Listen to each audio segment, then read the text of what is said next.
십자가 지셨도다. 최후 승리를 얻기까지 주의 십자가 사랑하리. 빛나며 멸류관 받기까지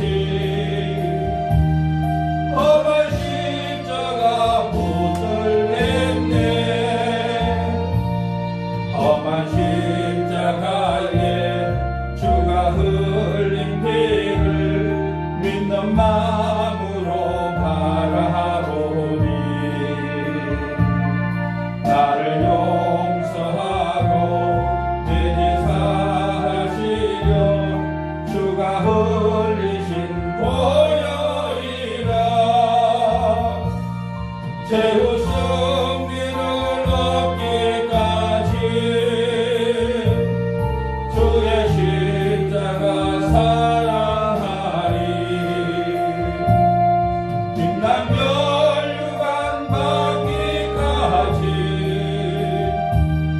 험한 십자가 붙들겠네. 주님 예비하신 나의 본향집에 나를 부르실 그날에는 영광 중에 계신 우리 주와 함께 내가 죽도록 충성하리. 최후 승리를 얻기까지 주의 십자가 사랑하리. 빛난 멸류관 받기까지 험한 십자가 붙들겠네. 아멘. 우리 시간이 되었으므로 모두 자리에 일어나셔서 찬송가 1장 찬송 들으시면서 2021년 3월 21일 주일 11시 예배를 하나님 앞에 드리겠습니다. 다 같이 찬송가 1장 찬송 드립니다.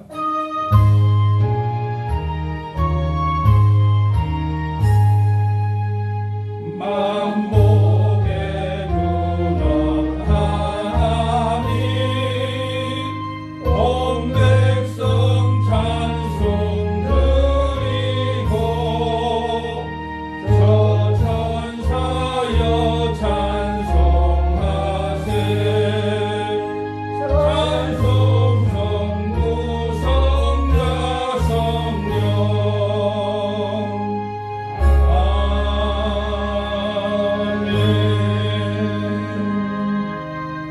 그는 멸시를 받아 사람들에게 버림을 받으며 강고를 많이 겪었으며 질고를 아는 자라.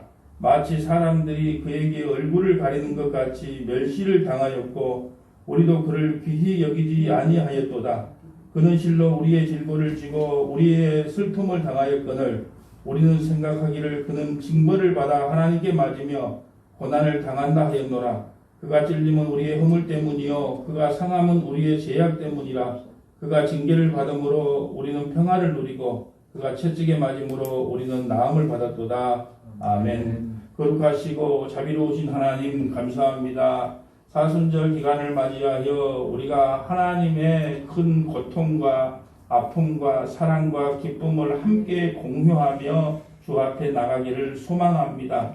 정말로 지금까지 하나님께서 믿음의 권속들을 붙잡아 주시고 여기까지 인도하여 주신 크고 큰 놀라운 은혜에 감사를 드립니다. 오여 은혜가 너무 감사해서 하나님 앞에 오늘도 귀한 예배로 나아갑니다.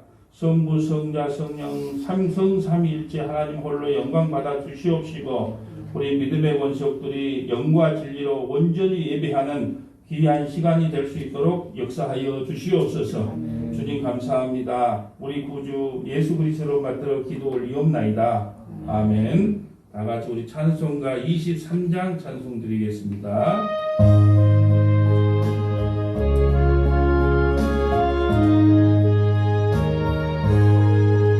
만일이 내게 있으며 그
찬송가 뒤에 나와 있는 교동문 57번 우리 한음성으로 교도하겠습니다. 찬송가 뒤에 나와 있는 교동문 57번 우리 한음성으로 활동하도록 하겠습니다. 여호와여, 내가 깊은 곳에서 주께 부르짖었나이다. 주여, 내 소리를 들으시며 나의 부르짖는 소리에 귀를 기울이소서. 여호와여, 주께서 죄악을 지켜보실진데 주여, 누가 서리이까? 그러나 사유하심이 주께 있으면 주를 경외하게 하심이니라.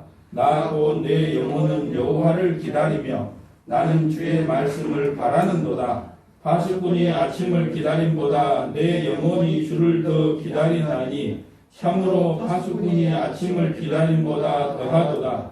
이스라엘아, 여호와를 바랄지어다. 여호와께서는 인자하심과 풍성한 속량이 있음이라. 그가 이스라엘을 그의 모든 죄악에서 속량하시리로다. 아멘. 우리 다 같이 새 사도신경으로 우리의 신앙을 고백하겠습니다. 나는 전능하신 아버지 하나님, 천지의 창조주를 믿습니다. 나는 그의 유일하신 아들 우리 주 예수 그리스도를 믿습니다. 그는 성령으로 잉태되어 동정녀 마리아에게 나시고 본디오 빌라도에게 고난을 받아 십자가에 못 박혀 죽으시고 장사된 지 사흘 만에 죽은 자 가운데서 다시 살아나셨으며 하늘에 오르시어 전능하신 아버지 하나님 우편에 앉아 계시다가 거기로부터 살아있는 자와 죽은 자를 심판하러 오십니다. 나는 성령을 믿으며 거룩한 공교회와 성도의 교제와 죄를 용서받는 것과 몸의 부활과 영생을 믿습니다. 아멘. 우리 모두 자리에 앉으셔서 찬송가 545장 찬송 드리겠습니다.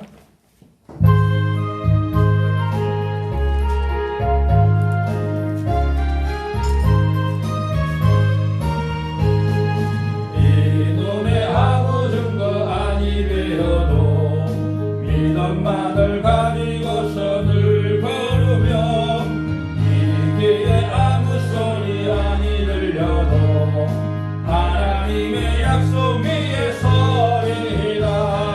걸어가세 믿음 위에 서서 나가세 나가세 의심 버리고 걸어가세 믿음 위에 서서 눈가기에 아무 증거 없어도 이 눈에 보기에는 어떠하든지 이미 너는 증거대로 늘 믿으며 이 맘에 의심 없이 살아갈 때에 우리 소원 주 안에서 이루리. 걸어가세 믿음 위에 서서 나가세 나가세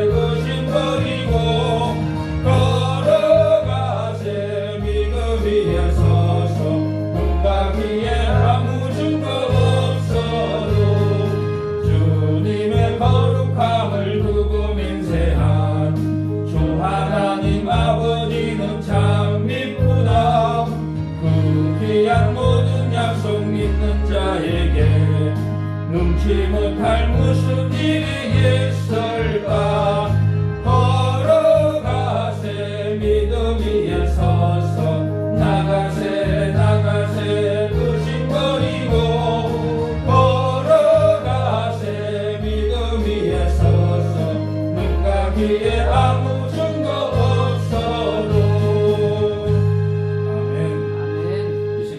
우리를 대표해서 김용훈 장로님 나오셔서 기도 인도하시겠습니다.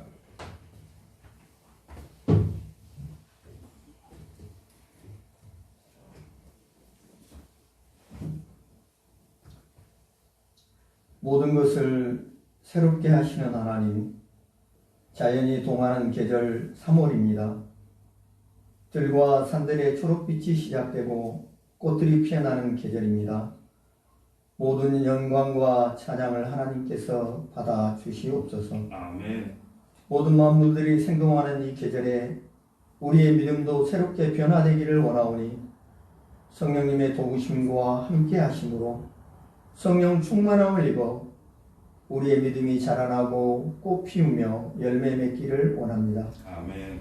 그리하여 초대교회 성도들처럼 어떤 고난과 역경 속에서도 예수 그리스도 우리 주님만을 증거하는 삶을 살게 하옵소서. 아멘. 하나님께서 이 시대를 구원할 사명을 이 교회에 주셨사오니 모든 성도들의 입을 통하여 그리스도의 복음이 이 땅의 곳곳에 선포되게 하시고 그들의 변화된 삶의 모습이 세상 사람들의 모범이 되게 하여 주시옵소서. 아멘. 열심히 모이는 교회가 되게 하시고 또한 흩어지는 교회가 되게 하셔서 세상의 소금이요 빛으로서 제 맛을 내고 제 빛을 밝게 비추는 주님의 도구로 삼아 주시옵소서. 아멘. 이 시간 예배에 참석하지 못한 교우들도 기억해 주시길 원합니다. 수술 후 기나긴 재활치료의 과정을 거쳐야 하는 성도, 여러가지 질병에 치료받고 있는 이들, 아버지 하나님께서 기억해 주시고 못 고칠 질병이 없으신 능력의 하나님께서 예수 그리스도의 보혈로 뿌리고 바르고 흐르게 하시옵소서. 아멘. 임마누엘의 하나님, 여호와 라파의 하나님, 여호와 니시 하나님의 능력을 체험하길 원합니다. 아멘. 코로나19로 인하여 비대면 예배에 함께한 이들도 주여 보호하시고 지켜주시옵소서. 이 시간 목사님의 입술을 통하여 하나님의 말씀이 선포될 때 성령님이 함께하셔서 길이요 진리요 생명이신 주님을 만나는 은혜의 시간으로 역사하여 주시옵소서. 아멘. 말씀을 받을 때 우리의 심령들이 두렵고 떨리는 마음으로 말씀을 받게 하시고 회개의 영이 많은 시간 되게 하시옵소서. 아멘. 오늘도 예배 중에 임하실 성령님의 임재를 기대하며 이 모든 말씀을 예수 그리스도 이름으로 기도합니다. 아멘.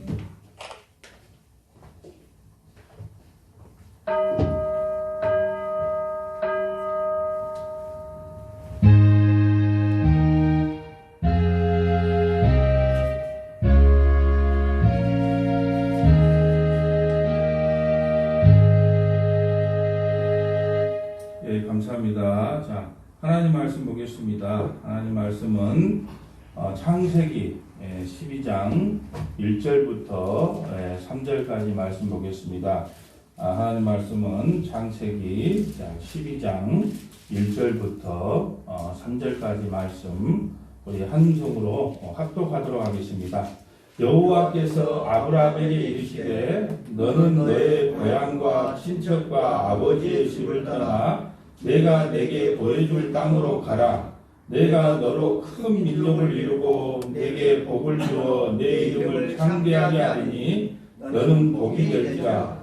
너를 축복하는 자에게 내가 복을 내리고 너를 저주하는 자에게 내가 저주하리니 땅의 모든 족속이 너로 말미암아 복을 얻을 것이라 하신지라. 아멘. 할렐루야. 예, 주일 예배에 참석하신 여러분을 환영하고 사랑하고 축복합니다. 예, 우리 오늘은 여러 가지 그 사인이 좀 안 맞았는가 봐요. 우리 박광석 장로님, 박장로님이 서울에 계시면서 우리 박지현 집사님한테 개정을 좀 이렇게 넘겨주면서 생중계 방송을 좀 하라고 했는데 그것이 넘어가지가 않는 관계로 아니 안 넘어가면 안 넘어간 대로 그냥 녹화 방송을 올리면 되는데 오히려 예배 분위기가 좀 어수선해진 것 같아서 좀 그렇습니다. 여러분 우리가 원래 예배 드릴 때 하나님 앞에 나와서 예배 드리는 것이 지극히 마땅하고 정상적인 겁니다. 우리가 비대면 예배를 드렸던 것은 정부 방침을 우리가 수용한다는 차원에서 협조한다는 차원에서 그렇게 했던 거고요. 또 하나는 뭐냐 하면 정말로 예배에 참석하고 싶은데 질병 때문에 몸이 아파서 눈물로 정말로 대면 예배에 오셔가지고요. 지금도 눈물을 흘리는 안수 집사님이 계세요. 정말 예배에 한번 같이 참석하고 싶은데 몸이 이래서 못 가는 것을 맨날 전화 올 때마다 막 눈물을 흘리시면서 안타까워하시는 분도 계신다는 거예요. 그러니까 그런 분들을 위해서 우리가 이렇게 영상을 통해서 이렇게 비대면 예배를 드리는 것이지 비대면 예배를 드려도 대면 예배가 똑같다. 그러니까 그냥 어디서든지 편하게 드리자 그런 의도로 예배를 비대면 예배를 드린 것이 아니었습니다. 그러니까 저는 오히려 그렇게 생각을 했어요. 녹화 방송을 차라리 대면 예배를 못 드린 분들은 녹화 방송이 맞다. 왜냐하면 어떨 때 보면은 우리 교회에게만 하고 싶은 메시지가 있거든요. 그런데 이게 촬영을 하게 되면 그 말을 못 할 때가 있더라고요. 조심스러워서. 그러니까 그런 것들은 삭제를 하더라도 오히려 녹화 방송으로 내보내는 것이 맞다. 저는 이제 개인적으로 그렇게 생각을 하고 있습니다. 여러분, 우리가 지금이 기간이 또 사순절 기간이에요. 그리고 다음 주간이 종료 주간입니다. 이제 사순절 기간이 끝나고 그 다음 주부터가 이제 다음 주가 고난 주간입니다. 일주일간. 그리고 나서 부활 주간을 맞이하거든요. 그러니까 특별히 우리가 주일 예배에 더 참석을 해야 마땅하지만 특별히 사순절 기간이고 또 고난 주간이고 부활절 주간이란 말이에요. 그런데도 참 어쩔 수 없이 예배에 참석을 못한다면 어쩔 수 없는 거지만 예배가 좀 소홀히 되지 않느냐 하는 마음에서 참으로 마음이 좀 안타깝고 좀 답답한 마음을 느낍니다. 여러분, 예배라고 하는 것은요, 우리가 드리고 싶다고 드리고 안 드리고 싶다고 안 드리는 것이 아니고 성도로서 마땅히 해야 될 의무이자 권리인 것입니다. 예, 정말로 여러분 한번 생각을 해보세요. 예배를 드리고 싶은데 지금 북한에 예배 한 판 드리다가 걸리면요, 바로 정치 수용소로 끌려가는 현실에 놓여져 있지 않습니까? 그럼에도 불구하고 하나님 앞에 예배 드리려고 몸부림치는 성도들이 많다는 거예요. 그런데 우리는 너무나 지금 편안한 이 사순절 기간에 우리가 한번 생각해 보아야 될 일이 그겁니다. 우리가 너무 신앙생활할 때 너무 편한 신앙생활을 바라고 있지는 않는가. 예, 그런 것을 한번 되돌아봐야 되지 않겠는가. 저는 그렇습니다. 지금 이곳에 참석하신 분들이 정말 말씀을 통해서 우리가 하나님께 얼마나 큰 축복을 받았는가, 거기에 집중해서 말씀을 듣기를 원하지, 이 장비가 제대로 준비가 안 되면 설교하는 저도 어수선해지고 듣는 여러분도 어수선해지는 것을 별로 바람직하게 생각을 하지 않습니다. 그러니까 여러분, 다시 한번 부탁드리지만 혹시 비대면 예배를 지금 몸이 아파서 참석을 못 하신 분들이라면 제가 정말로 그분들을 위해서 열심히 밤낮으로 기도하겠습니다. 하지만 나올 수 있는 환경인데도 자기의 나태함과 게으름 때문에 예배에 참석 못한다면 회개하고 예배에 참석해서 함께 예배 드리는 것이 하나님의 자녀로서 마땅한 것이다. 이렇게 말씀을 드립니다. 예, 오늘 저는 복과 저주에 대하여 창세기부터 계시록까지 통전적으로 한번 선포해 보겠습니다. 저는 설교를 이 통으로 하는 걸 좋아합니다. 여러분, 모든 성경은요, 점진적으로 연결되어 있는데 이 소경이 눈을 감고 코끼리를 만지면 코끼리 다리만 보이고 엉덩이만 보이고 얼굴만 보인다는 거예요. 그러면 코끼리 전체를 이해하기가 힘듭니다.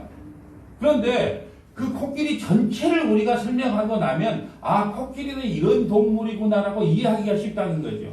여러분, 우리가 자주 사용하는 휴대폰이 있어요. 휴대폰이 있는데 이 휴대폰도 안테나 따로 띄고 배터리 따로 띄고 키박스 따로 띄고 분리시켜 놓으면 아무 제 기능을 못해요. 이것이 하나로 뭉쳐져야 성경 전체가 말하는 메시지가 이거구나. 그래서 성경을 여러분도 할 수가 있으면 전체를 통으로 보는 훈련을 하는 필요가 있다. 그렇게 말씀을 드립니다. 저는 여러분, 창세기부터 오늘 요한계시록까지 성경에서 말하는 복과 저주가 무엇인지 한번 살펴보려고 합니다. 여러분, 우리가 복 그러면은요, 복과 저주 그러면 세상적인 관점으로 인생이 만사형통하면 복이라고 생각하고 인생이 꼬이면 저주라고 생각을 해요. 그것이 우리가 보통 예수 믿는 사람들의 또 별 다를 것이 없어요. 내 인생이 예수님을 통해서 만사가 형통하면 난 복 받았다 그러고 내 인생이 꼬이면 저주를 받았다고 생각을 합니다. 우리 인생이 승승장구하면 복 받은 거고 우리 인생에 브레이크가 걸리면 저주 받았다고 생각을 하는 거예요. 과연 그리할까? 예, 우리는 성경을 기준 삼아서 복과 저주가 무엇인지를 알아야 됩니다. 여러분, 복과 저주가 만약에 그런 개념이었다면 여러분, 가장 불쌍한 사람이 예수님이에요. 예수님이 집안이 좋길 냈습니까? 학벌이 좋습니까? 장가를 제대로 갔습니까? 예? 제대로 잠잘 거처가 있었습니까?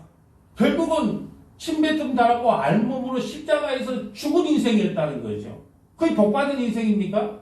그의 제자들의 삶을 한번 보세요. 베드로는 거꾸로 매달아 죽었습니다. 그의 동생 안드레는요, S자로 십자가에 죽었습니다. 예.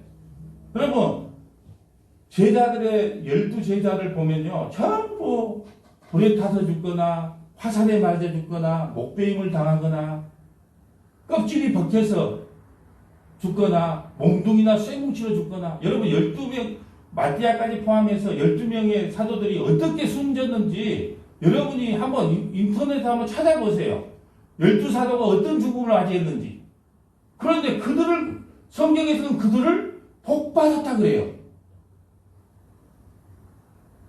그러니까 성경에서 말하는 복이 과연 뭐고 저주가 뭔가 이걸 성경을 통해서 우리가 확실하게 알고 가야 된다. 예, 그 말씀입니다. 여러분, 복 그러면은요, 우리가 복 그러면 복의 근원은 아브라함이에요. 아브라함. 왜 아브라함이 복의 근원이 됐습니까? 그는요, 우상을 만들어서 팔던 집안 사람이에요. 예, 제가 아버지 데라는요, 우상을 만들어서 팔아서 먹고 살았어요. 그 아버지가 우상을 팔아서 먹고 살았으면 자식도 똑같이 우상을 팔아서 먹고 사는 그 시대는, 족장 시대는 그럴 수밖에 없는 시대에 살았단 말입니다. 그런데 하나님께서 갈대아 우르에서 무조건적으로 불렀어요. 아브라함을 불렀습니다. 여러분, 이게 가장 중요한 거예요. 신앙생활은요, 부르심이에요, 부르심. 부르심이 있느냐, 없느냐. 예, 부르심이. 그러니까 아브라함을 하나님께서 그 갈대아 우르, 그때 당시에 수세식 화장실이 있는 그 문화가 발달한 그 동네에서 불러내시는 게 구원이에요.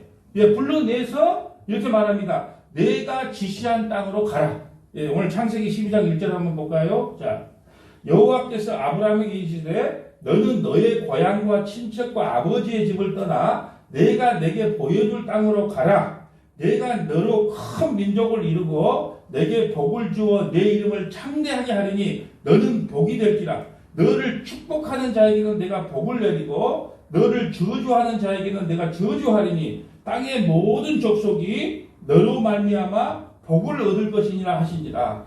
여러분, 아브라함을 축복하는 자에게 내가 복을 내리고 아브라함을 저주하는 사람을 저주한다고 합니다. 왜 그럴까요?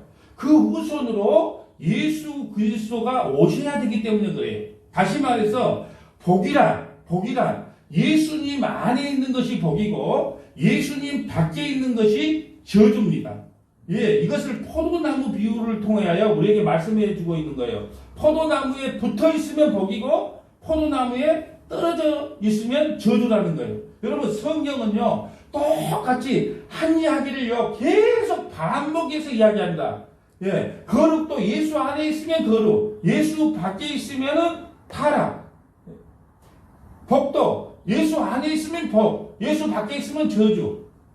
언약 안에 있으면 복, 언약 밖에 있으면 저주. 이것을 반복적으로 계속 창세기부터 요한계시록까지 설명해 가는 것이 성경이에요.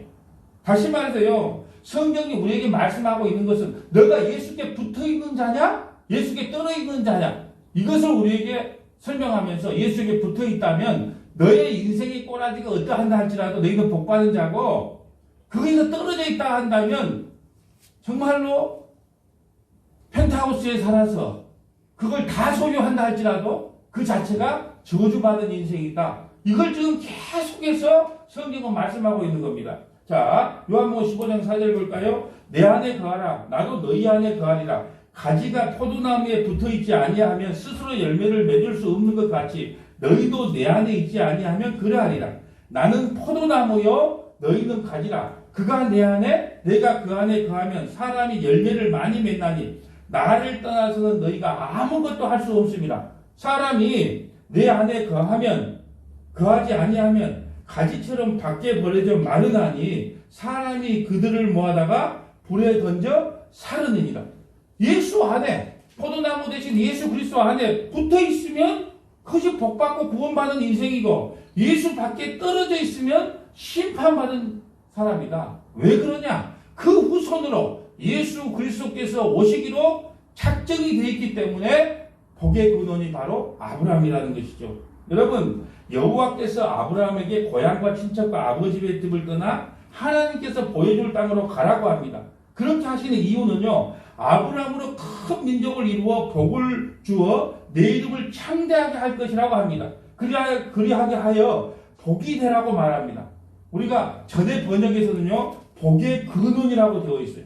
복의 근원은 하나님이에요. 그러므로 하나님께서 아브라함을 부르신 이유는 아브라함만 복을 받는 것이 아니라 복과 저주의 기준을 정하시기 위해요. 아브라함을 통해서 복과 기준, 복과 저주가 무엇인지 그 기준점을 아브라함에게 세워놓았다는 거죠. 예. 그러니까 아브라함을 축복하면 하나님께서 복을 주시고 아브라함을 저주하면 하나님께서 저주합니다. 이렇게 기준을 세우심으로 땅의 모든 족속이 아브라함으로 인하여 복을 얻게 하려 하심이에요. 하나님께서 아브라함을 믿음의 사람으로 만들어내시는 여러 가지 훈련을 시킵니다. 성경 밴드에서 성경 읽기를 하신 분들은 오늘 말씀이 잘 이해가 될 거예요. 왜냐하면 제가 왜 성경 읽기에 관심을 두냐 하면 성경을 여러분이 어느 정도 알아야 이 설교를 할 때 좀 쉽게 나갈 수가 있어요. 근데 성경에 대해서 전혀 모르면 설교하기가 너무 어렵다는 거예요. 우리가 지금 여호수아까지 갔기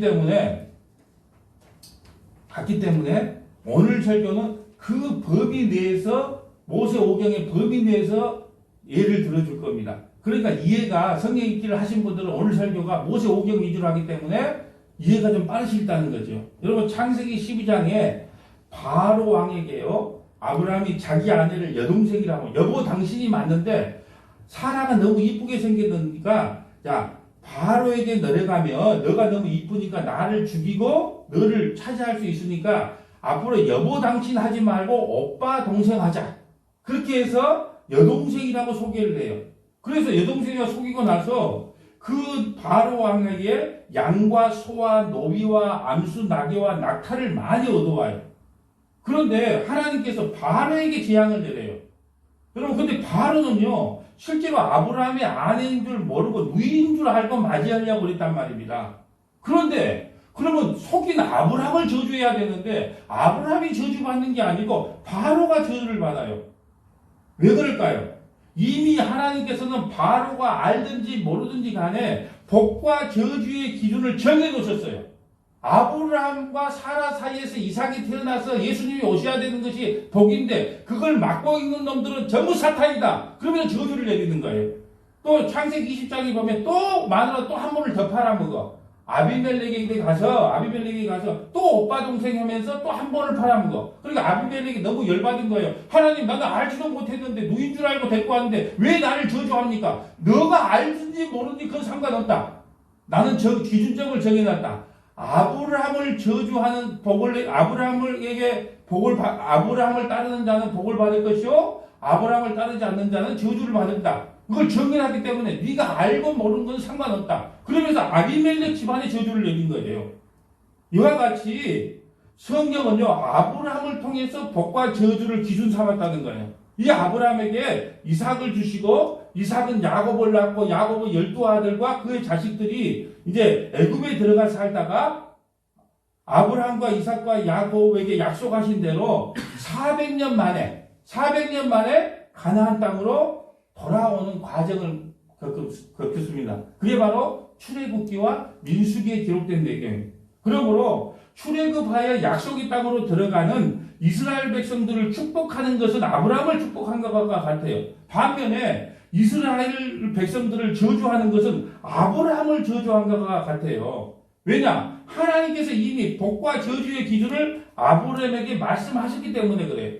여러분 바로왕을 보면요 바로왕이 이를 거역하기 때문에 10가지 재앙을 통해서 장자들이 죽음을 당해요. 또 출애굽한 이스라엘 백성들을 추격하다가 바다에서 다 바로의 군대들이 전부 다 몰살을 당해요. 그 이유가 뭘까요? 아브라함을 통해서 복과 저주를 삼아놨다니까요. 아브라함을 따르는 자는 복을 받는다고 적어놨어요. 근데 아브라함을 대적하는 것은 이스라엘을 대적하는 것이요 이스라엘을 대적하는 것은 하나님을 대적하는 것이라고 기준점을 삼아놨기 때문에 장자들도 죽고 그를 따라온 바로의 군대들도 그 홍해바다에서 전부 몰살을 당하는 겁니다. 예. 여러분 또 이스라엘 백성들이 광야로 들어섰을 때요 이스라엘을 처음 공격한 군대가 누구예요? 어떤 족속이죠? 예, 출애굽기 17장에 보면 아말렉 족속이 나와요. 아말렉 족속이 이스라엘을 처음으로 공격을 해요. 그 출애굽했을 때 광야에서 그들은요 대대로 하나님 앞에 심판을 받아요. 왜 그럴까요? 복과 저주의 기준을 하나님 아브라함에게 정해놨는데 아브라함을 지금 이스라엘 백성들을 대적한다는 것은 아브라함을 대적한 게 되거든요. 그러면 뭘 받아야 돼요? 저주를 받는 겁니다. 예, 그래서 대대로 심판을 받아요. 또 광야 40년을 지나 요단 오른편으로 가는데 예, 이스라엘이 가는 길을 방해하는 사람들이 있어요. 그 사람들이 누구냐 그러면 아모리 왕 시온과 바사나 옥이에요. 예, 성경 읽기를 하신 분들은 알아요. 예, 아모리 왕 시온과 바사나 옥이 이스라엘을 공격하고 이스라엘을 대적을 해요. 그때 어떻게 합니까? 하나님께서 당연히 복과 저주의 기준을 아브라함에게 삼아놨기 때문에 이스라엘을 대적한 아모리 왕 시온과 바사나 옥을 죽여버려요. 진멸해버립니다. 그러면 질문 하나 하겠습니다. 여러분, 왜 이스라엘을 막으면 하나님께서 저주와 심판을 하실까요? 이스라엘이요, 광야 40년 동안 하나님을 얼마나 거역했는지 여러분도 잘 알아요. 그런데 왜 이스라엘을 막으면 하나님께서 저주와 심판을 하실까요? 그 길로 바로 누가 오셔야 되기 때문에? 예수님이 오셔야 되기 때문에 그래요. 다른 말로 이스라엘을 막는 것은 구원의 역사를 방해하는 마귀적 행동이라고 하나님께서 판단을 내리셨다는 거예요. 이스라엘이 뭐 착한 일, 선한 일 하나님께 순종해서 그런 것이 아니고 이스라엘을 통해서 메시아가 오셔야 되는데 그 이스라엘을 막는 존재들은 전부 예수님이 오신 길을 가로막는 사탄의 존재라고 하나님께서 선언하신 거예요. 그래서 그들에게 저주를 내리고 심판을 하고 진멸을 시키는 것입니다. 여러분, 그러나 소수지만 하나님의 길을 예비하고 이스라엘의 길을 예비한 사람이 있어요. 여러분, 그들은 소수예요. 소수지만 그들은 축복을 받습니다. 여러분, 여리고성의 기생 라합을 아실 겁니다. 여러분, 이스라엘이 가나안 땅에 들어가기 전에 여리고성에 정탐꾼 2명을 보냅니다. 그런데 그만 발각이 됐어요. 그때 기생 라합이요 목숨을 걸고 다시 말해 나라와 민족까지 배신하면서 이스라엘 정탐꾼을 숨겨줘요. 그 결과로 그 기생 라합의 집은요 언약의 백성이 되는 거예요. 이스라엘의 편입이 돼서 축복을 받는 일을 당합니다. 그리고요 또 한 민족이 있어요. 여러분 기브온 족속이에요. 기브온 족속. 전부 다 가나안 땅에 들어가려고 할 때 반 이스라엘 진영을 형성한 가나안 원주민들이 연합전선을 펴서 그 이스라엘을 대적하려고 할 때 기브온 민족은요 저 먼 나라에서 온 것처럼 행색을 거지처럼 해가지고 화치를 맺어요. 이스라엘과. 그러면서 이스라엘의 영원한 종이 되기를 원해요. 그 이스라엘의 편입이 되므로 그들은 하나님의 자녀에 들어오는 복을 받게 됩니다. 그러므로 복과 저주의 기준은 아브라함의 언약 안에 들어왔느냐 아니면 언약 밖에 있느냐 이걸로 기준 삼았어요. 그렇다면 여러분에게 하나를 또 질문합니다. 여러분 그러면 아브라함 전에 태어났던 아담, 아벨, 노아는 어떻게 복을 받을까요? 아담, 아벨, 노아는 아브라함 전에 사람이잖아요. 그들은 어떤 기준으로 복과 저주를 받을까요? 똑같은 기준이에요. 성경은요 그 기준을 변화시키지 않아요. 그들도 아브라함보다 먼저 태어났지만 아브라함 안에 들어와야 복을 받습니다. 하나님께서 그렇게 정해놨어요. 아브라함과 다윗의 자손 예수 그리스도의 계보다 하는 것처럼 아브라함과 다윗의 자손 안에 들어와야 그 누구도 복받은 존재다. 이걸 하나님께서 기준점을 정해놨단 말입니다. 여러분 출애굽할 때는 무엇이 복이었을까요? 이스라엘 백성이 출애굽 애굽에서 나올 때는 무엇이 복이었을까요? 어린 양의 피를 바르는 것이 복이에요. 이 복에 관한 기준도 이미 아브라함 언약을 통하여 계시해 놓았어요. 그러므로 어린 양의 피 안에 있는 자는 복을 받은 자이지만 어린 양의 피 밖에 있는 자는 저주를 받게 됩니다. 이러한 이스라엘 백성들이 가는 길을 축복하는 자들은 복을 받지만 이스라엘 백성들이 가는 길을 막는 사람은 저주를 받아요. 여러분 민수기 24장 여러분들이 다 읽었어요. 모압왕 발락에 대해서 또 거짓 선지자 발람에 대해서 다 읽었습니다. 다 읽은 줄 알고 제가 지금 설교를 할게요. 또 여러분 모압 왕 발락이 이스라엘 백성들이 쳐들어오니 그 가나안 땅으로 올 때 겁을 먹고 발람이라고 하는 무당 선지자를 불러다가 아무리 저주를 부탁해도 하나님이 복주기로 한 이스라엘 백성들을 저주할 수 없다고 말합니다. 예.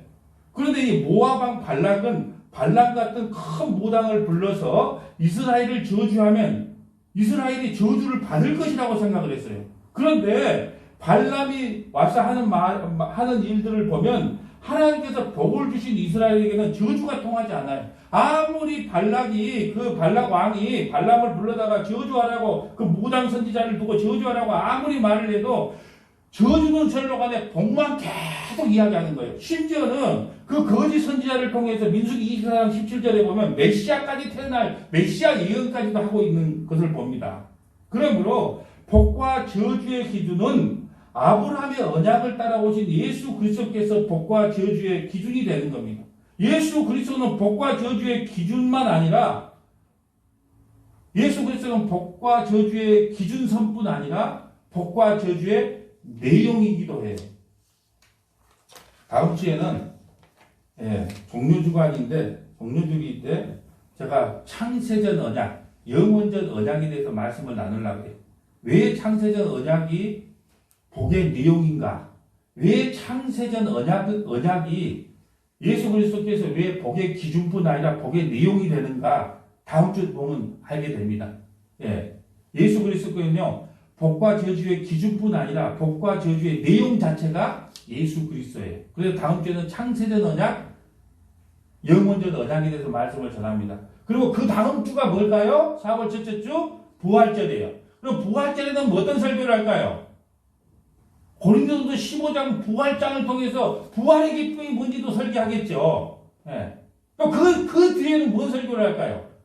아담 언약이 어떤 건지도 설명을 하겠죠. 그러니까 미리 말씀을 어떤 말씀을 통해서 서문화교회를 세워나가야 될 것인가가 내가 여기 있다 그러면 70화까지 다 정해져 있어요. 여기 있다 그러면요. 여기 있다고 한다면 그렇습니다. 그러니까 여러분 보세요. 지금 가장 중요한 것은 여러분이 복과 저주의 기준도 예수님이요. 복과 저주의 내용 자체도 예수님이다. 이게 얼마나 큰 걸 몰라요. 그러니까 여러분 그것을 알면은요. 기쁨이에요. 잠을 못 자야 돼. 잠을 못 자야 돼. TV 보다가 잠 못 자고 막 컴퓨터 하다가 잠 못 자는 거 말고, 야, 내가 예수 안에서 이런 복을 받았단 말인가? 정말 그것 때문에 밤잠을 설쳐봐야 됩니다. 저는 그랬어요. 성경이 깨우쳐지면 깨우쳐질수록 잠이 안 와, 잠이. 왜? 야, 이 말씀이 이렇게 깊었어? 이런 말씀이 있었어? 하고 새롭게 눈에 보일 때마다 잠을 잘 수가 없어요. 그 기쁨이에요. 그래서 여러분 많이 먹어서 살이 찐 줄 아는데 내 얼굴을 잠을 못 자서 얼굴이 부은 겁니다. 자, 믿든지 안 믿든지. 자, 민수기 22장 3절 한번 볼까요? 자, 모압이 심히 두려워하였으니 이스라엘 백성이 많음으로 말미암아 모압이 이스라엘 자손 때문에 범인하였다. 야, 미디안 장로들에게 이르되, 미디안 장로들은 아라비안 상인들이에요. 그러니까 전국을 전 세계를 떠돌아다니기 때문에 어떤 무당이 가장 뛰어난 무당인지 알아요. 이 아라비안 상인들은. 미디안 장로들에게 이르되, 이제 이 무리가 소와 밭의 풀을 뜯어먹은 같이 우리 사방에 있는 것을 다 뜯어먹으리라 하니, 그때 십보의 아들 발락이 모압의 왕이더라. 그가 사신을 보올의 아들 발람의 고향인 강가 부돌에 보내어 발람을 부르게 하여 이르되, 보라, 한 민족이 애굽에서 나왔는데 그들이 지면에 덮어서 우리 맞은편에 거주하였고 우리보다 강하니 청하건대 와서 나를 위하여 이 백성을 저주하라. 그러니까 모압 왕 발락이, 이름도 비슷하게 헷갈리죠. 발락은 모압 왕, 발람은 거짓 선지자. 헷갈려도 여러분이 어쩔 수 없어요. 이것은 이름이 비슷해. 그렇지만 발락이 불러요, 발람을. 그래서 저주하라고 부릅니다. 그들을 쳐서 이겨 이 땅에서 몰아내라. 그대가 복을 비는 자는 복을 받고 저주하는 자는 저주를 받을 줄 내가 압니다. 발락함이 착각을 한 거예요. 거짓 선지자 발람을 불러가지고 자기가 이스라엘을 저주하면 저주가 통할 줄 알았어요. 그렇게 부른 거죠. 마치 우리가 조선시대에 보면 궁중에서 몰래 무당을 불려다가 이만큼 이렇게 그 볏짚으로 만들어 놓고 칼로 팍팍 송곳으로 찌르면 아야아야 한 것처럼 그렇게 저주를 하면 저주가 통할 줄 알았단 말입니다. 장희빈이가 인현황후를, 인현황후 인형을 만들어 놓고 목을 탁 찌르면, 과정, 그런단 말입니다. 그런 줄 알았어요. 이게 인현황후 사진을 붙여놓고 화살을 쐈단 말입니다. 저녁마다. 맞아 죽으라고. 그런 저주가 통할 줄 알았단 말입니다. 그래서 발람 선지자를 불렀던 거예요. 7절이 중에 모압 장로들과 미디안 장로들이 뭘 갖고 가요? 뭘 갖고 가요? 손에? 성경은 그냥 적어진 게 없어요. 헌금을 갖고 갔다? 연보를 갖고 갔다? 제물을 갖고 갔다? 뭘 갖고 갔다 그래요? 이 복채가 바로 발람 선지자가 거짓 선지자라는 것을 증거하는 딱 단어예요. 이 복채를 왜 가져갑니까? 예? 여러분, 무당에게 복채를 왜 줍니까? 복음 불러드리고 화는 멀리 하라. 그래서 복채를 가져가는 거예요. 이 복채 한 마디를 하나님께서 복채라는 말을 기록한 이유는 발람 선지자는 진짜 선지자가 아니고 거짓 선지자라는 걸 보여주기 위해서 복채라는 말을 딱 적어 놓은 겁니다. 그래서 복채를 가지고 떠나 발람에게 이르러 발락의 말을 그들에게 전하매 민수기 24장 7절 발람이 예언을 전하여 말하되 발락이 나를 아람에서 모압 왕의 동쪽 산에 데려다가 이르기를 와서 나를 위하여 야곱을 저주하라. 야곱과 이스라엘은 같은 말이에요. 야곱의 다른 이름이 이스라엘. 야곱을 저주하라. 와서 이스라엘을 꾸짖으라 하라 하도다. 하나님, 발람이 이렇게 말합니다. 하나님이 저주하지 아니신 자를 내가 어찌 저주하며 여호와께서 꾸짖지 아니하는 자를 내가 어찌 꾸짖나? 복과 저주의 기준이 아브라함에게 있다. 그 아브라함의 후손으로 오실 예수 그리스도가 복과 저주의 기준인데 하나님께서 저주하지 않는 걸 내가 어떻게 저주하고 꾸짖을 수 있겠느냐? 거짓 선지자도 그렇게 말을 합니다. 내가 바위 위에서 그들을 보면 작은 산에서 그들을 바라보니 이 백성은 홀로 살 것이라. 그를 여러 민족 중에 하나로 여기지 아니하리라. 야곱의 티끌을 누가 능히 세며 야곱의 4분의 1을 누가 능히 세고 나는 의인의 죽음을 죽기 원하며 나는 종말이 그와 같기를 바라노라 하며 하나님이 복준 민족을 누가 대적하고 누가 저주하겠느냐? 발람 선지자가 그렇게 말해요. 발락에게 이제 열이 받았어요. 발락이 발람에게 이르되 그대가 어찌 내가 이같이 행하느냐? 내가 그래서 어찌하여 이런 말 쓰지 마라. 어찌하여는 하나님의 영어다. 우리는 어찌하든지 하나님 감사합니다. 어찌하여는 불만이에요. 어찌하여는 하나님의 영어고 우리는요. 어찌하든지 하나님 감사합니다. 병을 주셔도 감사하고 사업이 망해도 감사하고 자식이 속을 쓰기도 감사하고 오늘 촬영도 이렇게 급해 죽겠는데 이렇게 늦게 와도 감사하고 어찌하든지 감사해요. 어찌하여가 아니라는 거예요. 어찌하여가. 어찌하여는요. 하나님의 영어라는 걸 기억해야 돼요. 보세요. 그러면서 어찌 내가 이같이 행하냐. 나의 원수를 저주하라. 그들을 데려왔거늘. 그들가 오히려 축복한다. 여러분 무당이나 점치는 자 가칭요. 기도 많이 해서 예언해 준다고 하는 그 사기꾼들 믿지 마세요. 뭐 기도 많이 한다고 하고 예언해 준다고 하는 그런 사기꾼들만 믿지 마세요. 여러분이 믿어야 될 것은요. 예수 그리스도를 믿는 거예요. 하나님의 말씀인 성경을 믿는 겁니다. 다른 걸 기준 삼지 말라는 거예요. 제발 나는 참 그 엉뚱한 신앙생활 하는 성도들 물어보면 누가 그런 말을 하던가요? 누가 그런 이야기, 말도 안 되는 이야기를 하던가. 근데 그걸 철석까지 믿고 있어요. 여러분, 우리가 믿을 것은 기도 많이 해서 예언해 준다고 하는 그런 권사님 말을 믿을 것이 아니고, 기도 많이 한다고 하는 그 기도파의 말을 믿을 것이 아니고, 우리가 믿을 것은 이 성경 말씀을 믿는 겁니다. 우리의 신앙의 기준은 성경 말씀이에요. 성경 말씀이 우리의 신앙의 기준인데, 이 성경 말씀에는 관심이 없어요. 왜? 읽어도 모르니까. 이게 뭔 말인가 몰라. 잠만아. 수면제야. 그러니까 모르니까 어떤 걸 좋아해? 누가 기도해서 이렇게 예언한데 해준다더라. 뭐 이렇게 하나님께서 앞으로 이렇게 쓰시겠다더라. 뭐 이런 거에 눈이 팍팍 띄는 거예요. 왜?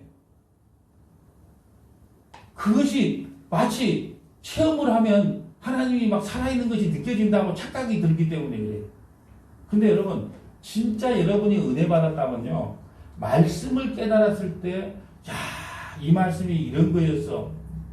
정말 그 속에서 이 말씀을 깨닫는 것 속에서 기쁨을 얻지 못한다면요 여러분은 넘어질 확률이 어마어마한 겁니다. 우리 신앙의 기준은요 하나님이 우리에게 주신 66권 1189장 31,173절 이 속에 영생의 말씀이 있고요. 이 속에 구원의 말씀이 있어요. 우리에게 구원 주시기로 조금도 부족하지가 않아요. 어떤 분들은 또 어떤 성경을 봐야 된다. 예? 예. 그런 분들도 있어요. 또 어떤 성경이 또 뭐 그걸 봐야지 또 제대로 깨달을 수 있다. 택도 없는 소리예요. 지금 우리가 갖고 있는 개혁 개정 이거 하나만으로도요. 우리가 구원받는데요. 조금 더 부족함이 없게 하나님께서 완벽하게 다 기록되어 있어요. 그걸 모르기 때문에 자꾸 갈등을 일으키는 겁니다. 여러분 보세요. 발람이 대답하여 이르되 여호와께서 내 입에 주신 말씀을 내가 어찌 말하지 아니할 수 있으리요. 하나님은 사람이 아니시니 거짓말을 하지 아니하시고 인생이 아니시니 후회가 없으시도다. 어찌 그 하신 바를 행하지 아니하시며 하신 말씀을 실행하지 아니하시리라. 여러분 이것만 탁 띄어서 보면요 정확한 신앙 고백을 하고 있어요. 그러니까 그 거짓 선지자의 입을 통해서도 하나님께서는 메시아 예언도 하고 하나님이 누구신가를 전한다는 거예요. 20절 내가 축복할 것을 받았으니 그가 주신 복을 내가 돌이키지 아니하리라. 야곱의 허물을 보지 아니하시며 이스라엘의 반역을 보지 아니하시는도다. 여러분 보세요. 이게 어디서 우리 엊그저께 수요일날 했던데 들었던 이야기 아닙니까? 다윗이 밧세바를 범하고 나서 시편 32편을 인용해서 로마서 4장에서 했던 말이에요. 주 허물의 사함을 받고 죄가 가리워진 자에 대한 다윗의 고백을 지금 누가 하고 있냐? 발람 선지자가 그대로 하고 있어요. 그래서 성경은 했던 말을 또 하고 또 하고 또 하고 한다고 그랬잖아요. 야곱의 허물을 보지 아니하시며 40년 동안 이스라엘 백성들이 하나님을 반역했어요. 그래도 그 허물을 보지 아니하시며 이스라엘의 반역을 보지 아니하시는도다. 여러분 이 놀라운 이 거짓 선지자를 통해서요 칭의의 교리가 드러나. 칭의의 교리. 우리가 어떻게 구원받습니까? 허물의 사함을 받고 죄가 가리워졌기 때문에 구원을 받아요. 여러분 이 칭의교회가 다윗이 밧세바를 범하고 나서 이 고백을 한다니까요. 협력하여서 흑을 이루는 거예요. 이 발람 거짓 선지자를 통해서 칭의교회가 그 무당을 통해서 칭의가 뭔지 하나님이 의롭다 하는 것이 무엇인지를 지금 다시 한 번 더 설명을 하고 있는 거예요. 야곱의 허물을 보지 않는다. 이스라엘의 반역을 보지 않는다. 여호와는 그들의 하나님이 그들과 함께 계시니 왕을 부르는 소리가 그 중에 있도다. 여러분 얘들을 키우다 보면요 자식들이요 똥 싸고 어렸을 때 똥 싸고 오줌 싸고 또 파출소 끌려가서 사고 치고 늦게 들어와서 속 뒤집어 놓고 별짓을 다 해도요 자식이 결혼해서 잘 사는 모습 보면요 옛날 일은 기억조차도 안 해요. 속 뒤집어 놓은 거 생각조차도 안 합니다. 그게 부모의 심정이에요. 왜요? 부모는 자식을 덮어주기 때문에 그래요. 그걸 칭의라 그래요. 칭의. 여러분 누가 여러분에게 당신 어떻게 구원받았습니까? 나의 허물이 사함을 받고 죄가 가리워지는 덮어줌 때문에 저는 구원을 받았습니다. 이런 고백을 해야 돼요. 이게 신앙 고백인 것입니다. 아브라함 안에 거하는 자는 사람이 무엇으로 저주할 수 없다는 거예요. 왜냐? 복과 저주는 예수님 안에 있으며 복이 바로 복이요 예수 밖에 있는 것이 저주예요. 여러분 사울왕과 다윗왕이 있어요. 사울왕도 범죄했고 다윗왕도 범죄했어요. 오히려 다윗이 더 큰 죄를 지었어요. 밧세바를 범한 더 큰 죄를 지었습니다. 그런데 왜 사울왕은 블레셋에 패하여 스스로 목숨을 끊었고 다윗은 범죄 가운데 있어서 용서를 받았을까요? 이유는 하나예요. 아브라함의 복을 다윗이 받았기 때문에 그래요. 다른 말로 다윗이 아브라함의 언약 안에 있는 복을 받았어요. 그 아브라함의 언약, 제가 언약에 대해서 한다고 그랬잖아요. 창세력 언약, 아브라함 언약, 모세 언약, 노아 언약, 또 다윗 언약, 새 언약, 쭉 언약에 대해서 설교를 할 겁니다. 그런데 왜 다윗이 범죄했으면서도 저주를 받지 않았느냐? 아브라함의 후손으로 오실 예수 그리스도가 다윗을 통해 오기 때문에 그렇습니다. 자, 사무엘하 7장 13절 봅니다.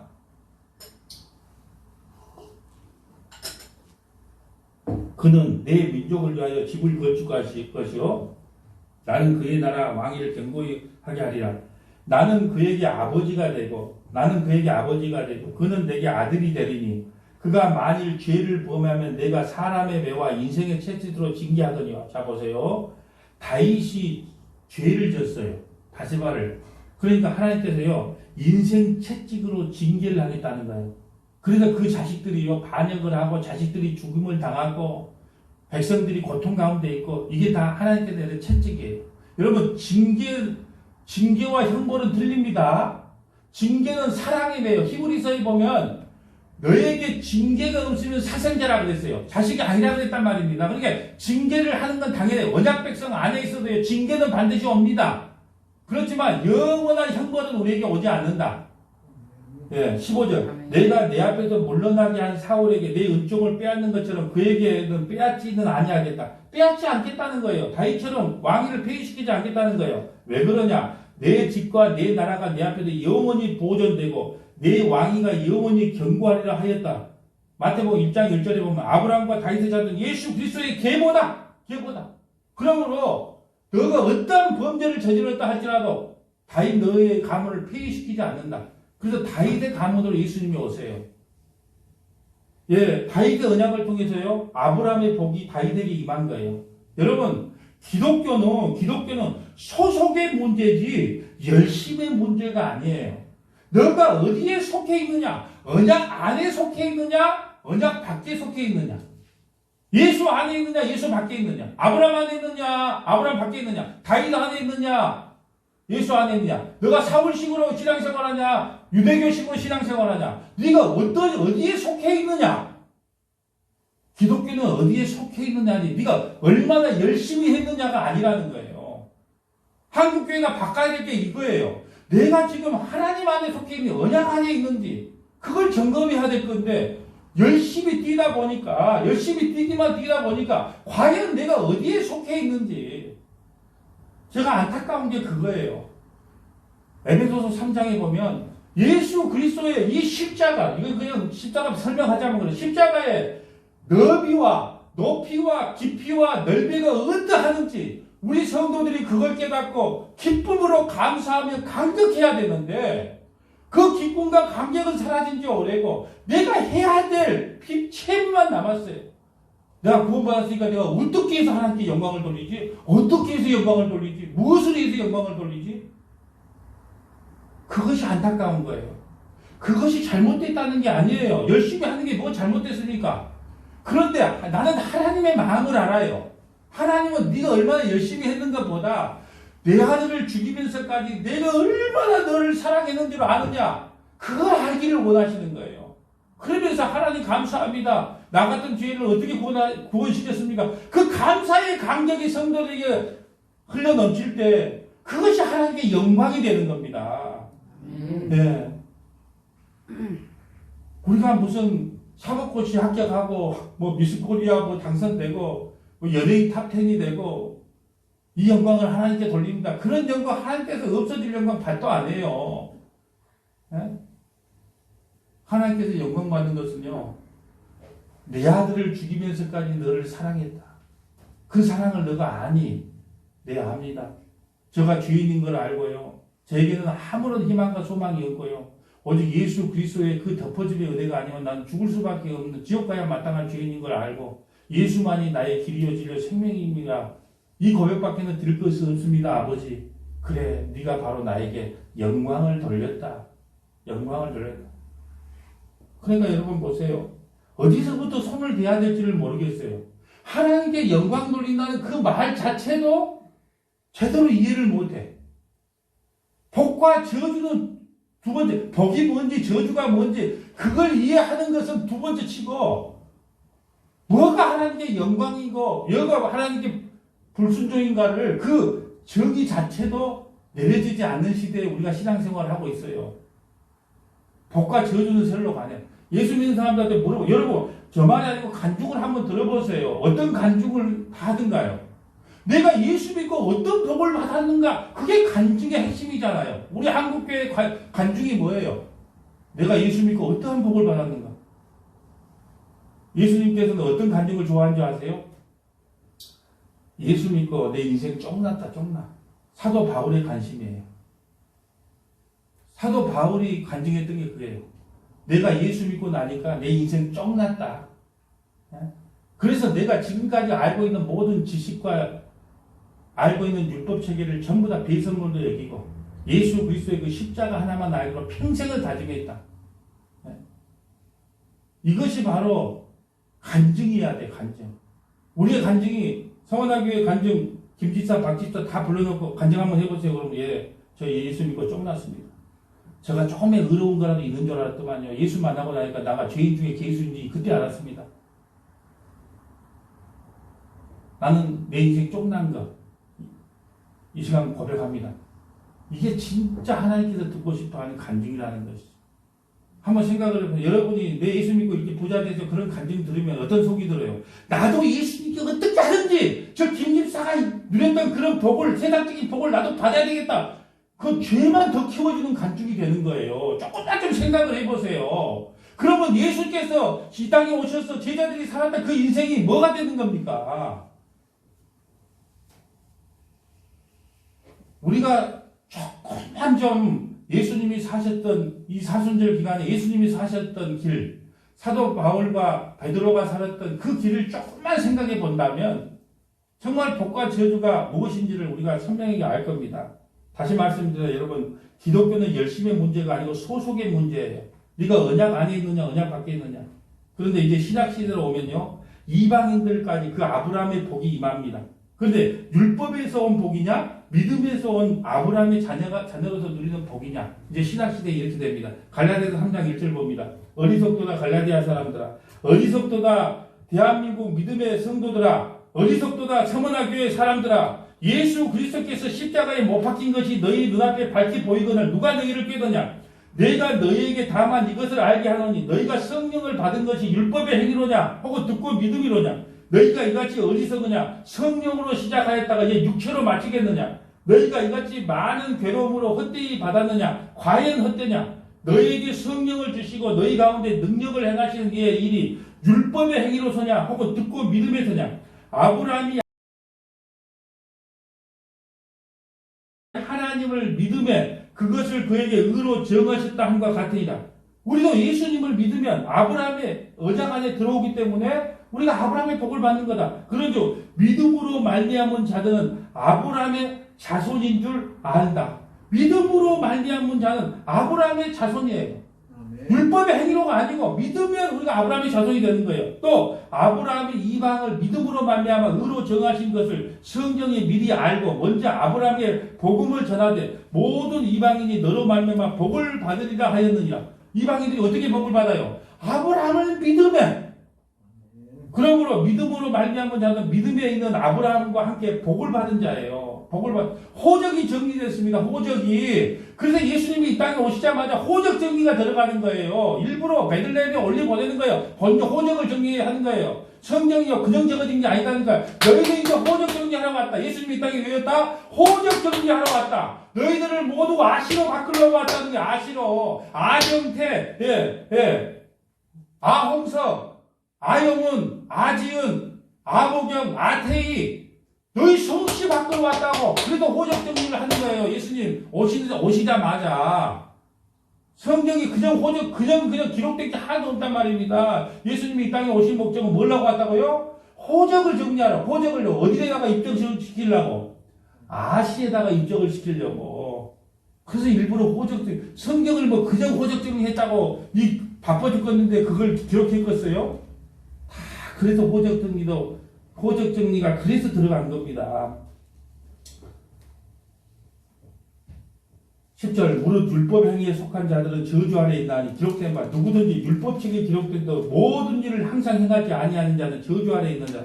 여러분 율법을요 다 지키다가 한 가지 다 지켰어요. 근데 딱 한 가지 지나가다 몸에 잘 빠졌네. 탁 보는 순간에 전부 꽝이에요. 그렇게 만들어 놨다니까요. 또 하나님 앞에서 아무도 율법으로 말미암아 의롭게 되지 못할 것이 분명한 이는 의의 믿음으로 말미암아 산다. 율법은 믿음에서 난 것이 아니니 율법을 행하는 자는 그 가운데 살리라 하였느니라. 그리스도께서 우리를 위하여 저주를 받은 바 되다. 율법의 저주에서 우리를 속량하셨으니 기록된 바 나무에 달린 자마다 저주 아래 있는 자라 하였습니다. 이는 그리스도 예수 안에서 아브라함의 복이 이방인에게 미치게 하고 또 우리로 하여금 믿음으로 말미암아 성령의 약속을 받게 하려 합니다. 이방인들 우리도 어떻게 복을 받는다고요? 아브라함을 통하여 예수 그리스도를 믿는 믿음으로 복을 받는 거예요. 아멘. 여러분 이게 너무 놀랍잖아요. 여러분 우리가 저 팔레스타인 땅에 베들레헴에 태어나서 갈릴리 호수에서 자랐던 그 예수를 우리가 어떻게 알고 믿었겠습니까? 성령을 받지 않으면 어떻게 우리가 믿었겠어요? 그러니까 여러분 보세요. 누가 안진뱅이가 일어났다, 암이 떨어졌다. 나는요 그렇게 고백합니다. 암이 나았다, 안진뱅이가 일어났다, 죽은 자가 살아났다. 그거보다 더 큰 기적이 뭔 줄 압니까? 저와 여러분이 그 갈릴리 목수의 아들을 믿은 것처럼 더 큰 기적이 어디 있느냐는 거예요. 아멘. 여러분 그것처럼 큰 기적이 어디가 있어요? 여러분 저 남면 저 시골에서 태어난 놈이 예수가 누군지를 어떻게 알았겠어요? 갈릴리 촌놈이 그 예수가 믿어졌다는 것 자체가 기적이지 어떤 더 큰 기적을 바라냐는 거예요. 여러분 외치세요. 나는 기적을 경험했다. 그 기적이 뭔데? 뭐 죽은 자가 살아났어? 뭐 암이라도 떨어졌어? 아니 나같이 여수 총구덕에 있는 놈이 예수님을 만난 것이 기적 중에 기적이다. 아멘. 여러분 이것만큼 더 큰 기적이 어디가 있겠냐는 거예요. 여러분 그것이 기적이라고 외치라고 저를 세웠고 교회를 세운 겁니다. 다른 걸 기적이라고 외치려고 교회 세운 게 아니라는 거죠. 이제 성령 받은 우리는요 아브라함의 복을 다 받았어요. 우리 성원학교의 성도들은 이제 성을 다 바꿨어요. 앞에 성자 다 치고 이제 다 아시예요. 아시. 예, 다 아시요. 예, 다 아시요. 예.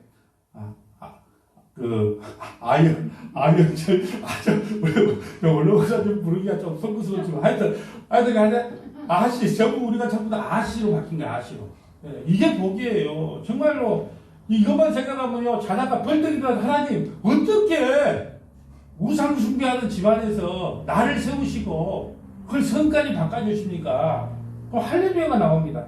여러분 또 우리가 어떤 복을 받은 자인 줄 압니까? 여러분 교회 에베소서는 교회에 대한 복이에요. 교회는요 건물을 이야기하는 거 저와 여러분을 교회라고 하는데 교회가 어떤 복을 받았느냐? 자 다음 주에 내가 창세전 언약할 거예요. 자 에베소서 2장 3절 봅니다. 찬송하리로다. 사도 바울이요 바로 찬송이 나오는 찬송하리로다. 곧 하나님과 우리 주 예수 그리스도 아버지께서 그리스도 안에서 속한 모든 신령한 복을 우리에게 주셨어. 신령한 복을 곧 창세전에 그리스도 안에서 우리를 택하여 우리로 사랑 안에서 그 앞에 거룩하고 흠이 없게 하시려고 창세전에 그리스도 예수 안에서 우리를 택한 거예요. 아멘. 야, 이것이 바로 저와 여러분의 복이란 말입니다. 안 기뻐요? 그러니까 안 기쁘니까 이 딱 말했잖아요. 그러니까 5절. 그 기쁘신 뜻대로. 야, 그 기쁘신 뜻 우리를 예정하사 예수 그리스도로 말미암아 자기들이 아들들이 되게 하셨어. 아들들. 여러분, 우리가 이런 존재란 말입니다. 예. 우리가 얼마나 복받으면 창세전에 그리스도 안에서 우리를 하나님의 아들들도 만들어 놓은 복을 우리가 이미 누린 자예요. 예. 네. 예. 그러니까 우리는요, 이래도 할렐루야, 저래도 할렐루야가 나옵니다. 또한요, 우리가 어떤 것이 복받은 존재인 줄 아세요? 제대로 된 신앙생활을 한 것, 제대로 된 신앙 고백을 하는 것 자체가 복이에요. 여러분 보세요. 가룟유다는 예수님을 배신하고 예수님을 팔았어요. 근데 내재는 내가 책임진다 하고 스스로 목을 매여 죽습니다. 베드로는요, 예수님을 3번이나 부인했어요. 3번 부인한 거나 예수님 팔아먹은 거나 죄는 쌤쌤이에요. 똑같아요. 하나님의 관점에서 볼 때는. 그런데 왜 가룟유다는 스스로 내재는 내가 책임진다 죽고 왜 베드로는 구원을 받았어요? 그 베드로가 누구에게 속해 있어요? 아브라함과 다윗과 예수 그리스도 안에 속해 있는 언약의 백성이기 때문에 구원을 받은 거예요. 여러분, 그래서 우리가 바른 신앙 고백이 너무 중요합니다. 바른 신앙 고백이 곧 바른 복이라는 거예요. 한번 볼까요? 시몬 베드로가 대답하였는데 주는 그리스도시요 살아계신 하나님의 아들이다. 예, 주는 그리스도. 너희는 나를 누구라 하느냐? 제가요 우리 집사람하고 고락산장에 가서요 고라 산터에 가서요 기도를 하면서 그랬어요. 내가 나 언제 성문학교에 성도들하고 그거 한번 가서 설교를 한번 하고 싶어. 근데 나무 밑에도 있는데 본인은 우리 집사람은 저 밖에 있고 내가 여기 있어. 내가 너희들은 나를 누구라고 하느냐? 내가 예수님 믿음을 낸 거예요. 우리 집사람이 주는 그리스도시요 살아계신 하나님의 아들입니다. 바요나 보경아 네가 복이 있다. 너를 알게 하신 분은 하나님이시니. 예. 아니 근데 산에 가서 산 밑에서요 진짜 그것을 한번 그렇게 말하니까요 하나님의 은혜가 느껴지는 것 같아요. 그 변화가 아니라 진짜 예수님을 본 듯한 그런 느낌이 있잖아요. 왠지 우리도 높지도 않아요. 그 산타가 있는데 산성타가 있는데 그것을요 정말 기도하면서 이렇게 말씀을 대화를 주고받은 적이 있다니까요. 예수께서 대답하여 이르되 바요나 시몬아 내가 복이 있다. 이를 내게 알게 하는 혈육이 아니요 하늘에 계신 내 아버지다. 또 내가 내게 이르노니 너는 베드로라. 내가 이 반석 위에 내 교회를 세우려니 음부의 권세가 이기지 못한다. 여러분 바른 신앙 고백이요 최고의 복이에요. 그래서 우리가 딱딱해도 교리를 배우는 것은요 고린도후서 11장에 보면요 꼭 거짓 선지자들이 들어와서 다른 복음, 다른 예수, 다른 영을 전한다는 거예요. 심지어는요 뺨을 맞아도 기쁘게 웃는다는 거예요. 여러분 대한민국 성도들 중에 그런 사람들 많아요. 목사가 뺨을 치는데도 헬렐렐레 웃는 거예요. 그리고 피지에 어디 가서 우리 땅을 사가지고 다 이민하자. 아이고 예. 그 신앙생활에 이리 와봐. 실제로 앵간한 목사는 뺨을 때리지는 않잖아요. 이제 감옥 들어가 있어요 그 목사 지금. 근데 그것이 그런데도 잘못된지 잘 됐는지를 분별을 못해. 근데 그것이 고린도후서 11장에 그대로 나왔네. 심지어 너희들을 뺨을 친다 그래도 아멘으로 받는구나 그래요. 이 정도로 심각합니다. 그런데 여러분 평생 나는요 이단에 빠진 청년들을 보면 가슴이 아파요. 평생을 그 잘못된 신앙과 잘못된 교리에 빠져서 그렇게 인생 허비하고 결국은 영혼이 황폐되고 얼마나 불쌍합니까? 그래서 뭐가 복이라고요? 바른 신앙, 바른 교회, 바른 믿음으로 회복되는 것이 최고의 복입니다.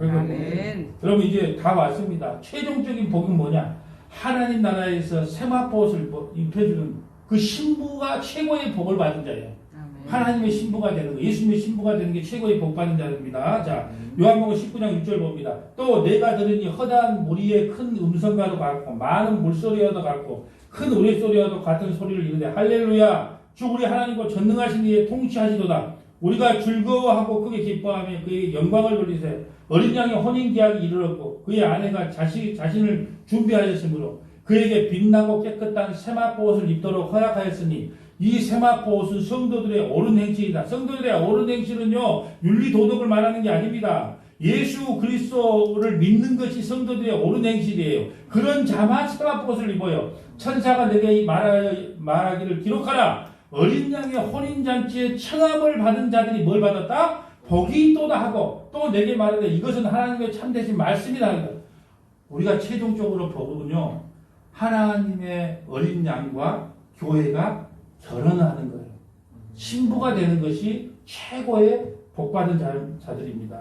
사랑하는 여러분, 우리가 예수 안에 있으면요 만복을 받은 자입니다. 만복을. 좀 아프고 좀 가난하고 좀 못나고 자식도 변변치 않고 장가도 못 가고 이혼하고 아파트 평수 좀 적고 로또는 그렇게 만날 토요일마다 사도 안 되고 삶의 꼬라지는 변하지 않는다고 해도 우리가 바로 복받은 인간이란 말입니다. 네. 세상이 주는 저주와 실패를 두려워하지 마세요. 세상의 평판에 일희일비하지 마세요.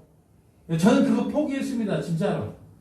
많든 적든 세상에 그 평판에 일희일비하지 않겠다. 왜냐? 우리가 완전해서 구원받는 게 아니고 덮어줌의 은혜 때문에 구원받는 거기 때문에 세상의 평판에 두려워할 필요가 없습니다. 복과 저주는 하나님의 주권이요. 이미 예수 안에 있는 자들은 그 복에서 끊을 수가 없어요. 8장 1절 그러므로 로마서 8장 1절 예수 안에 있는 자들 그리스도 예수 안에 있는 자들은 결코 정죄함이 없다. 이게 복받은 사람이에요. 이는 그리스도 예수 안에 있는 생명의 성령의 법이 죄와 사망의 법에서 너를 해방했다. 죄와 사망의 법에서 너희를 해방했다. 네, 이게 진짜 복인 겁니다. 그러므로 이 복받은 자들은요, 우리가 어떻다 할지라도 하나님은요, 우리를 끊어내지를 못해요. 왜요? 본인의 아들, 하나님의 아들, 예수 그리스도를 그 십자가에서 죽인 사랑이 너무 크기 때문에, 핏값이 너무 크기 때문에 우리를 그리스도의 사랑에서 결국 끊어낼 수가 없다는 거예요. 자, 로마서 8장 38절. 내가 확신하니 사망이나 생명이나 천사들이나 권세자들이나 현재인이나 장래이나 능력이나 높음이나 깊음이나 다른 어떤 비조물이라도 우리를 우리 주 그리스도 예수 안에 있는 하나님의 사랑에서 끊을 수 없다. 하나님의 사랑에 끊을 수 없다. 이것이 최고의 복이에요.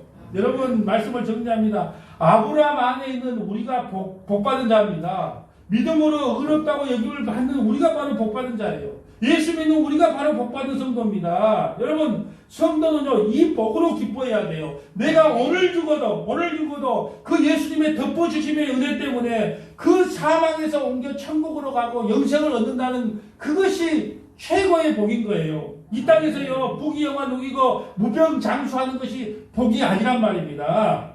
여러분, 이 예수 안에서 이제 마음껏 복을 누리고 살아가는 저와 여러분 되시기를 축복합니다. 아멘. 거룩하신 하나님 감사합니다. 오늘은 성경을 통하여 복과 저주에 정말로 남부럽지 않게 잘 되고 잘 살고 잘 먹고 잘 입고 이것이 복인 줄 알았습니다.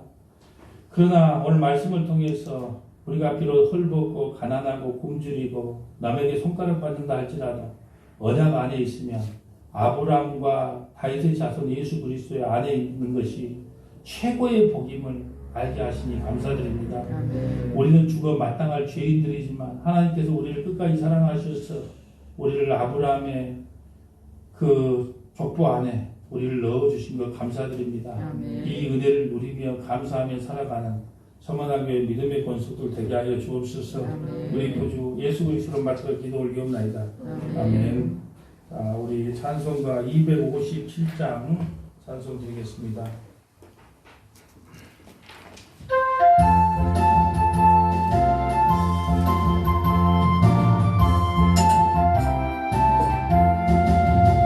마음에 가득한 의심을 깨치고 지극히 완벽한 마음으로 찬송을 부르면 어린 양 예수의 그 피로 속죄함 얻었네.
거룩하신 하나님 감사합니다. 아멘. 아브라함과 다윗의 자손 예수 그리스도의 계보라고 선포하신 그 안에 서만화교회 믿음의 권속들을 넣어주신 것 감사드립니다. 아멘. 그물과 죄로 죽을 수밖에 없는 우리들을 하나님의 사하심과 덮어주심의 그 은혜로 끝까지 구원하여 주신 사랑에 감사를 드립니다. 아멘. 그 은혜가 너무 감사해서 오늘 하나님 앞에 11조를 드리며 주일 헌금을 드리며 연보를 드리며 또 하나님의 교회를 쓸고 닦고 봉사하고 헌신하는 손길들이 있습니다. 아버지 하나님, 특별히 이 물질이 또한 하나님 앞에 귀하게 쓰임받기를 소망합니다. 아멘. 정말로 이 코로나19 시대에 물질 때문에 어려움 받는 성도들 많지만 하나님을 사랑한다고 하는 그 신앙적 고백으로 하나님 앞에 드리는 이 연보가 귀하게 사용될 수 있도록 역사하여 주옵소서. 아멘. 특별히 아버지 하나님, 병중에 있는 믿음의 권속들이 있습니다. 또 재활 치료 가운데 있는 믿음의 권속도 있습니다. 시험과 낙심에 당하여 또 교회에 나오지 않은 믿음의 권속들도 있습니다. 아버지, 아무리 우리가 외친다고 한다 할지라도 하나님께서 그들의 마음을 움직여 주시지 아니하고 하나님께서 그들의 마음을 회복시켜 주시지 않는다면 아버지, 정말로 우리가 신앙 공동체의 하나가 될 수 없사오니 아버지께서 아픈 자는 회복하여 주시고 마음의 상처를 받은 자는 위로하여 주시옵소서. 아멘. 그리하여 서문화 교회가 한마음 한뜻으로 하나님이 보시기에도 아름다운 교회로 세워져 나갈 수 있도록 인도하여 주옵소서. 아멘. 주님 감사합니다. 우리 구주 예수 그리스도를 맡들어 기도 올리옵나이다. 아멘. 자, 우리 광고 보겠습니다. 오늘 좀 예배가 좀 어수선했던 거 좀 사과드립니다.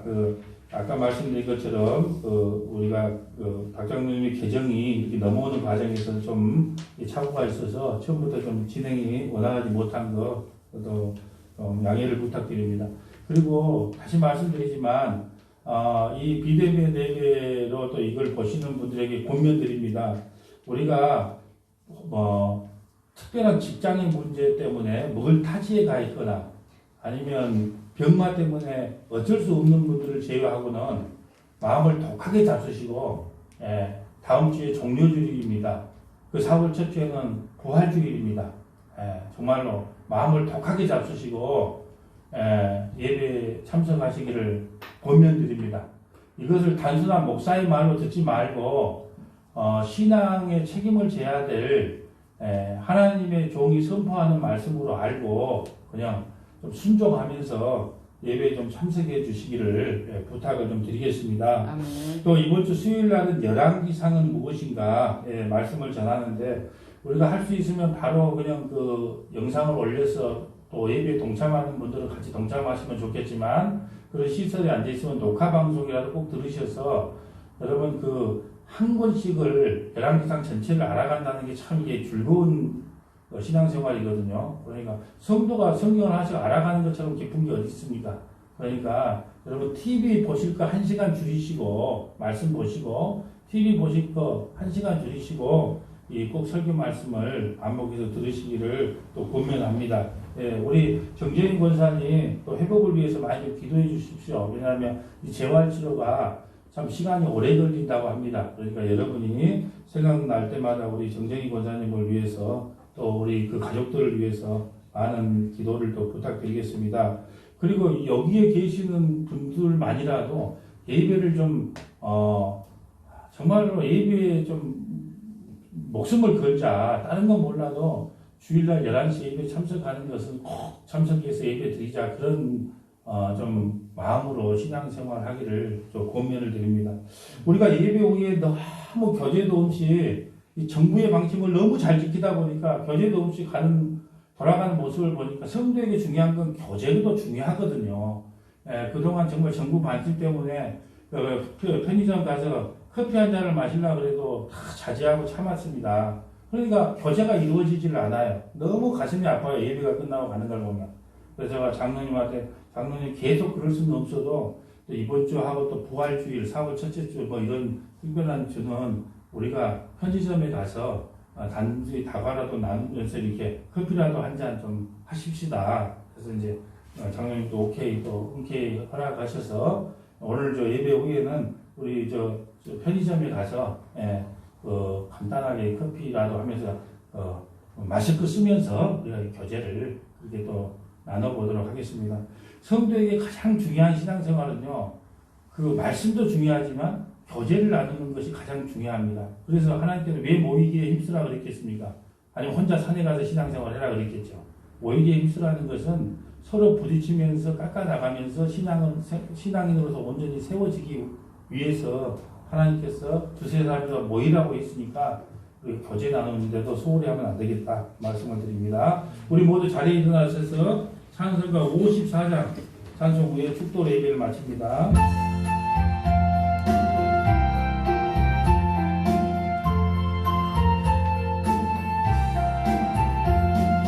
주여 목을 보아오니 편히 가게 하시고 사람마다 주내로 이기도록 하시고 광야 같은 세상에서 항상 인도하소서.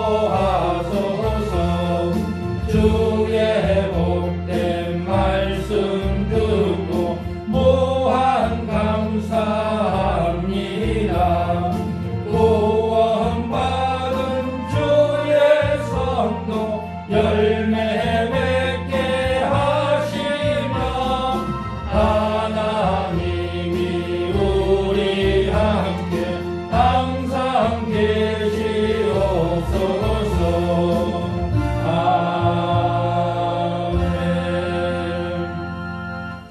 지금은 우리 구주 예수 그리스도의 은혜와 하나님 아버지의 그 크신 사랑하심과 성령님의 내리로 교통하심이 아브라함과 다윗의 자손 예수 그리스도의 계보라고 하는 그 계보 안에 우리 서문화교회 믿음의 권속들을 넣어주신 큰 사랑에 감사드리며 이 복이 영원토록